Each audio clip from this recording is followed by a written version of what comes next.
Hello, my name is Blayne and I'm excited to have this abstract on the ICS 2021 program. The title is The Risk of Delirium and Falls or Fractures with the Use of Overactive Bladder Medications, specifically anticholinergic medications. The research was supported by a grant from the Women's Development Council here in London, Ontario.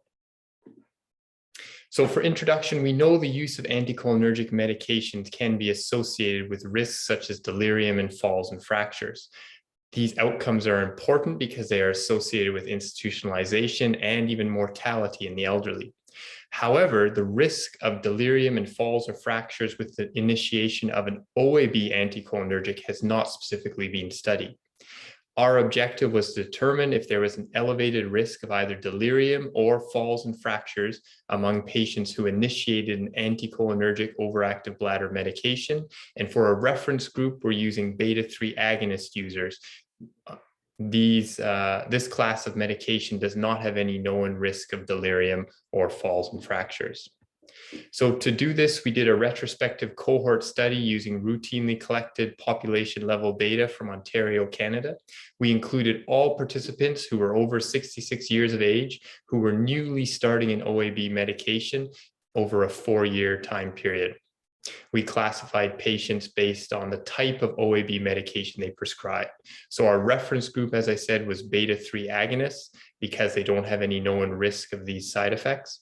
We considered oxybutynin separately because there's significant evidence that it causes detrimental cognitive impacts compared to the other anticholinergics.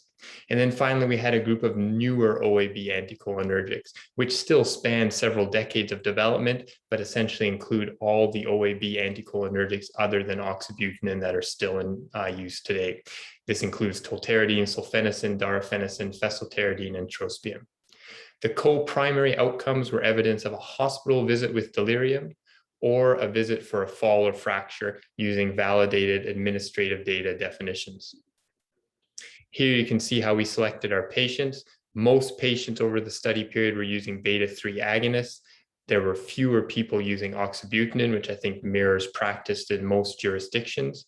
You can see our final cohorts here include 56,000 beta-3 agonist users, 13,000 oxybutynin users, and 33,000 newer OAB medication users. We then use matching weights to balance the 3 exposure groups based on 82 different measures of baseline health, comorbidity, medication utilization, and healthcare utilization. If we look at the results, you can see here in this table, we use logistic regression analysis to look at the 30-day risk of delirium or fall or fracture after the initiation of one of these medications. If you look here, the top row shows delirium. You can see the reference group beta-3 agonist is 1. Oxybutynin, the rate is elevated, but it's not statistically significant with a p-value of 0.25. Newer OAB anticholinergics did not show an increased risk of delirium in the 30-day model. Fall or fracture, again, followed a similar pattern, except the risks were elevated in both oxybutynin and newer OAB anticholinergic medications. But again, these did not quite reach statistical significance. We explored a second model, which was the continuous usage of one of these medications over time. So whereas the other one looked at only a 30-day fixed time period, this looked at while the patient was continuously using that medication. They were censored, obviously, if they died, if they left the province, or if they switched between these medication groups. Here you can see the risk of delirium, again, is elevated with an elevated hazard ratio in the oxybutynin group, but again, does not reach statistical significance. The confidence interval includes 1. However, the newer OAB anticholinergic medications do have a statistically significant increased risk of delirium. When we look at fall and fracture, the pattern's a little bit different. Here you can see oxybutynin associated with an increased use of fall or fracture that is statistically significant. However, newer OAB anticholinergic medications did not reach statistical significance, although it was close.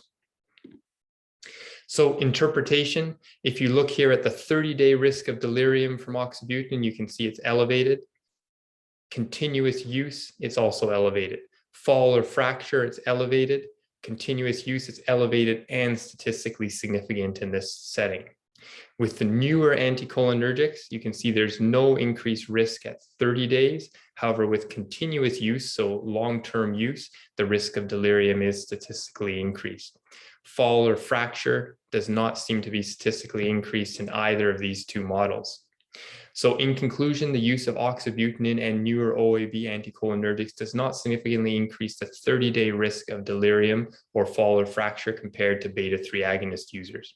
However, over time, the use of oxybutynin is associated with a significantly increased risk of fall or fracture.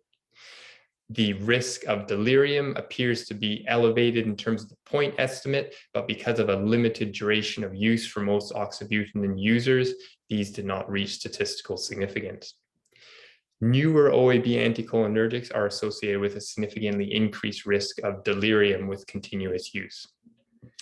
In final conclusion, the use of beta-3 agonists to treat OAB symptoms may minimize the risk of either of these outcomes compared to anticholinergic medications.